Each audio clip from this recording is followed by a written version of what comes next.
They love me more.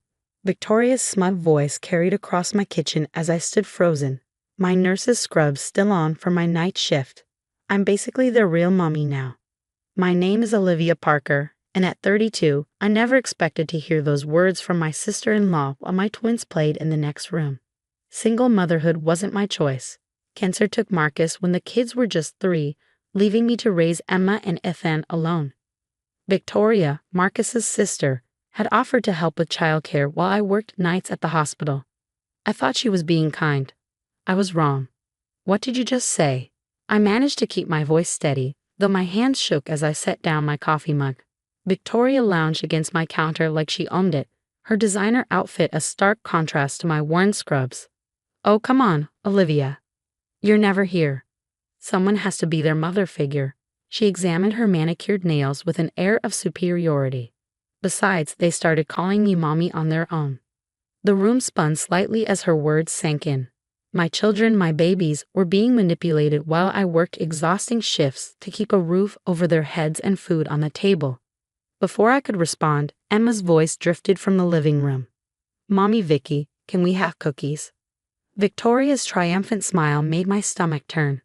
See, they know who really takes care of them. I wanted to scream, to throw her out of my house, to protect my children from her manipulation. But years of handling difficult patients had taught me the value of staying calm in a crisis. How long has this been going on? All months now, Victoria waved dismissively. I've been teaching them about what a real mother should be like. Someone who's actually there, who doesn't abandon them for work every night. She reached for her designer purse. In fact, I've been documenting everything. Want to see their Mother's Day cards to me? Something in me snapped, but not in the way she expected. A strange calm settled over me as pieces started falling into place.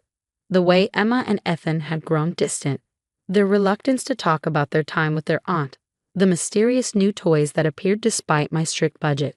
That's interesting, I said softly, pulling out my phone. Would you mind saying that again? About teaching them to call you mommy? Victoria rolled her eyes. Are you dense? I said I've been showing them what a real mother is like. They call me Mommy Vicky now because they know I'm better for them than you. I hit stop on the recording, my hands steady now. Perfect, thank you. Her smug expression faltered slightly. What are you doing? Getting evidence, I replied, my voice cool. You know, to go with the nanny cam footage. The color drained from Victoria's face. What nanny cam?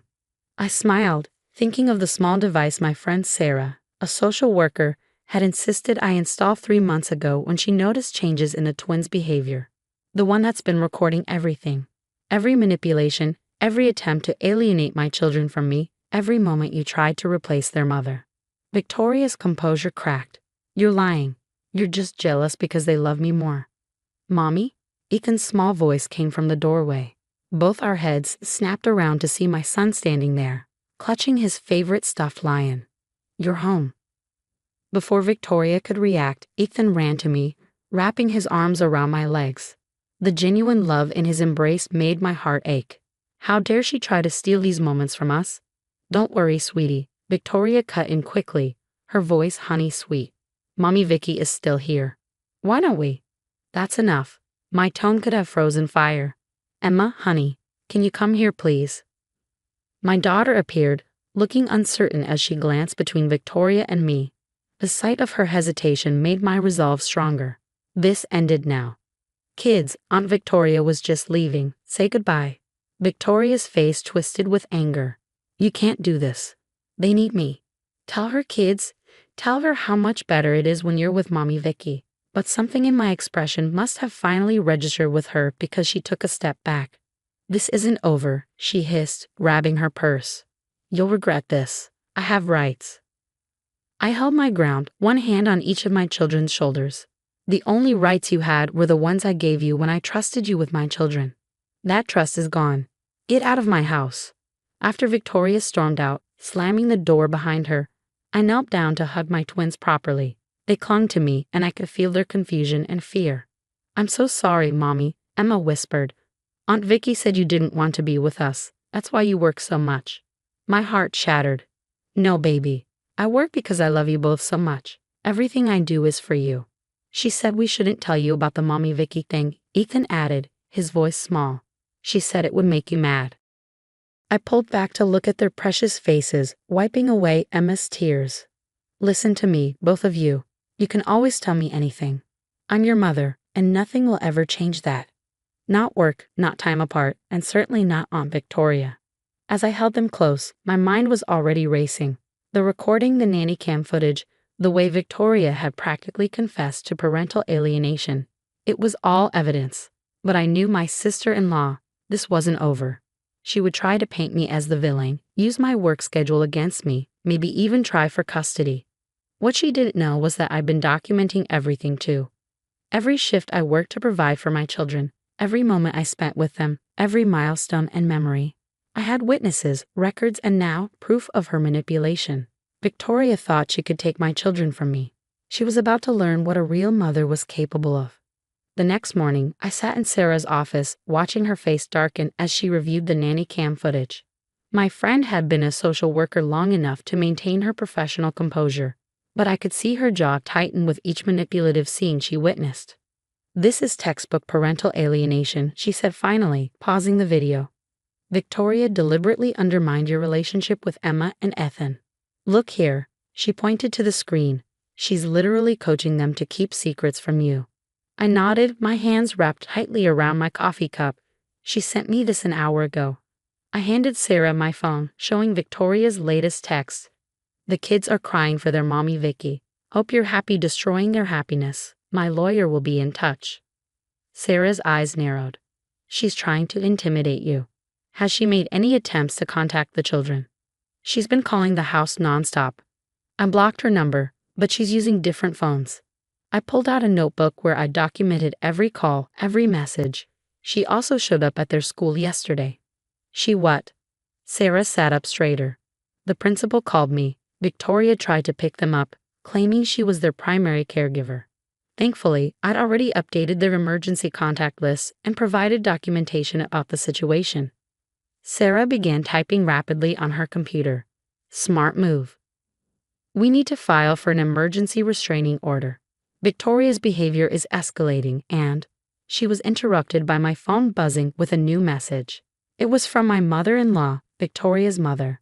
How dare you keep my grandchildren from their aunt? Victoria has been more of a mother to them than you ever were. We're taking this to court. I showed Sarah the message, my hand steady despite the threat. They're trying to build a case against me. Victoria's probably been planning this for months. But she didn't plan on the evidence we have. Sarah reminded me, pulling out a thick folder. I've been keeping records since I first noticed the changes in Emma and Ethan's behavior. Their teachers have documented everything too. The shifts in mood, the confusion about who to call mom, even drawings from art therapy sessions. A knock at the door made us both look up. Sarah's colleague, James Morton, one of the city's top family law attorneys, entered with a grave expression. Victoria Palmer just filed for emergency custody, he announced without preamble. She's claiming you're an absent mother who works excessive hours and neglects your children's emotional needs. Instead of panic, I felt a strange sense of calm. She played right into our hands, didn't she? James's serious expression cracked into a slight smile. Indeed, her filing gives us the perfect opportunity to present our evidence.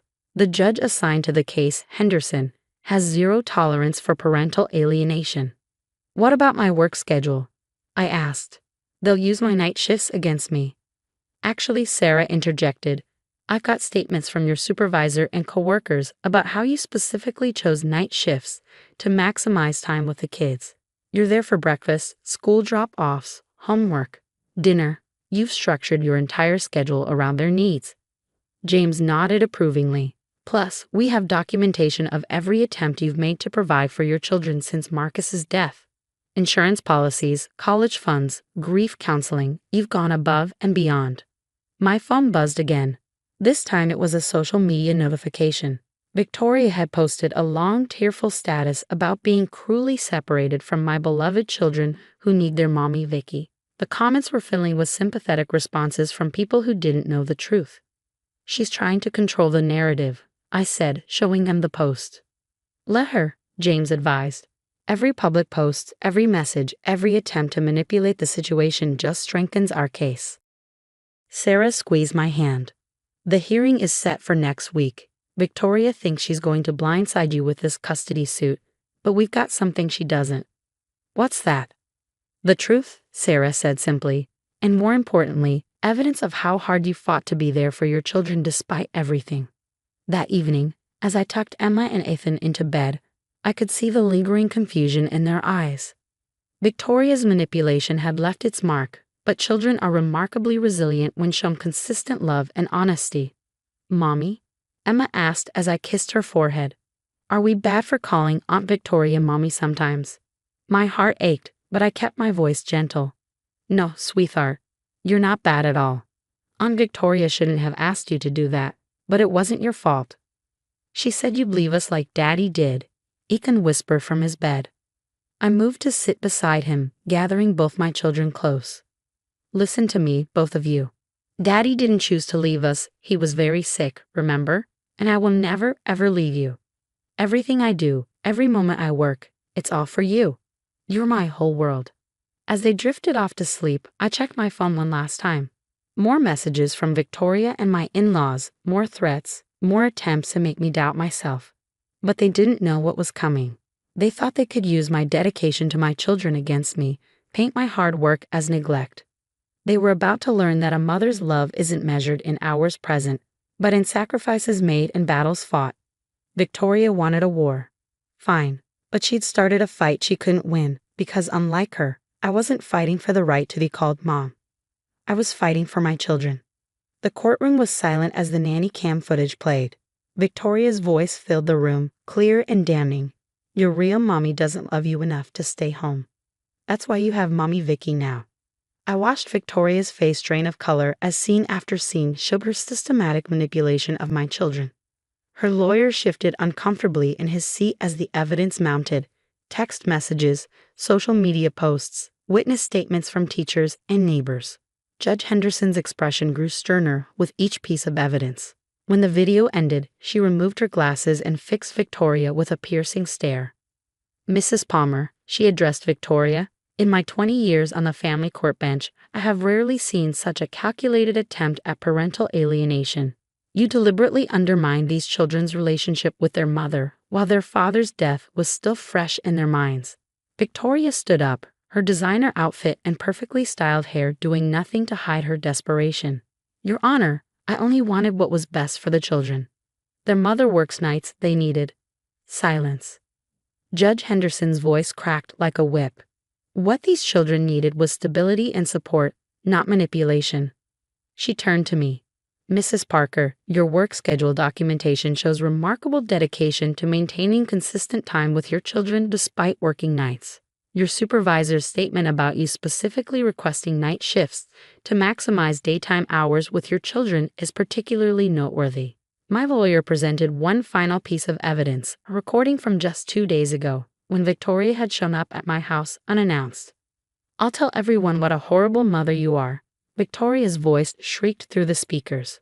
I'll make sure everyone knows you abandoned them to me. I deserve to be their mother. The silence that followed was deafening. Judge Henderson didn't hesitate. The court finds no merit whatsoever in Mrs. Palmer's petition for custody. Furthermore, I am issuing an immediate restraining order. Mrs. Palmer, you are to have no contact with Mrs. Parker or her children. Any violation will result in criminal charges. Victoria's face contorted with rage. You can't do this. They need me. Tell her mother. My mother-in-law, who had been sitting behind Victoria throughout the hearing, finally spoke up, but not in the way Victoria expected. Enough, Victoria. Her voice trembled. I've seen the evidence. What you did. Marcus would be ashamed. Victoria's composure shattered completely. Mother, how dare you? I did this for them. No, I said quietly, speaking for the first time since the hearing began. You did this for yourself. My children were never yours to take. As Victoria was led out by her lawyer, still protesting, Judge Henderson addressed me directly. Mrs. Parker, the court commends your handling of this situation. Instead of reacting emotionally, you gathered evidence and protected your children through proper legal channels. That shows true maternal instinct. Outside the courthouse, Sarah hugged me tightly. It's over, she whispered. You did it. But I knew the real work was just beginning. That evening, I sat down with Emma and Ethan for an honest conversation. Is Aunt Victoria in trouble? Emma asked, curled up beside me on the couch. Yes, sweetheart. What she did wasn't right, and she won't be able to confuse you anymore. She said she loved us more, Ethan said quietly. But she made us keep secrets. You said people who love us don't make us keep secrets. I pulled them both closer. That's right, real love is honest. It's being there through the hard times, working to give you the best life possible, and always telling the truth. Like you do, Emma said, looking up at me with clear eyes, free from Victoria's influence at last. Over the next few months, we worked with a family therapist to heal the damage Victoria's manipulation had caused. Slowly but surely, my children's trust in me grew stronger than ever. They understood now why I worked nights, why every decision I made was for their benefit. My mother-in-law, to her credit, became our strongest supporter. She cut ties with Victoria and dedicated herself to being a positive presence in her grandchildren's lives. 1 year after the court hearing, I found Emma's school essay on her desk. The title read, My Hero, My Mom. Her words brought tears to my eyes. Some people think heroes don't work night shifts or sleep during the day, but my mom is a hero because she does everything for us. She's there for breakfast and dinner, helps with homework, and tucks us in even when she's tired. She fought for us when someone tried to take us away. That's what real mommies do. Victoria had tried to steal my children's love by being the fun mom, the one who was always available. But she never understood that motherhood isn't about being perfect or present every moment. It's about sacrifice, dedication, and fighting for your children's well-being no matter what. My kids didn't need a mommy Vicky. They just needed their mom, the one who had been there all along, working nights to support them, loving them unconditionally, and willing to fight any battle to keep them safe. That's what real mothers do.